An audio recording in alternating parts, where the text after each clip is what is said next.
Nagpatupad ng agarang rescue operation ang kapulisan sa Negros Occidental Police Provincial Office sa ilalim ng direktiba ng kanilang Provincial Director na si Police Colonel Renerio D. Chavez.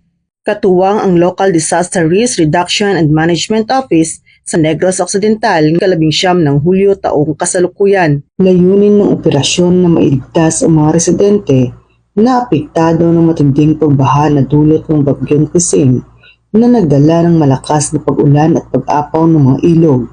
Agad na isinakay ang mga nasagip na residente sa inahandang sasakyan at dinala sa evacuation center upang matiyak ang kanilang kaligtasan. Kabilang sa mga iniligtas ang ilang pamilya mula sa mga mababang lugar na unang sinalanta ng pagtaas ng tubig.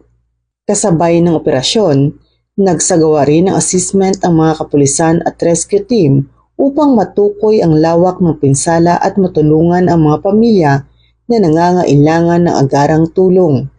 Pinayuhan din ang publiko na manatiling alerto at sumunod sa mga abiso ng lokal na pamahalaan hinggil sa lagay ng panahon at posibleng karagdagang pagbaha.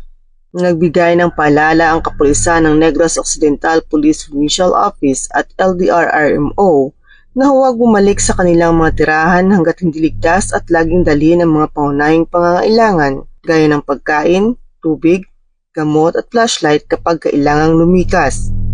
Ipinayo rin na iwasan ang pagtawid sa mga maragasang baha at laging makinig sa mga opisyal na anunsyo para sa kanilang seguridad.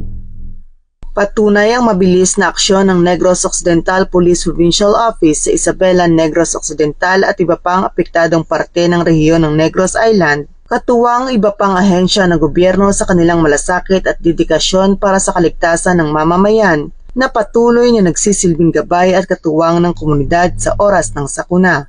Mula dito sa Western Visayas, ako ang inyong PNN correspondent, Patrolwoman Charmaine Balunsat.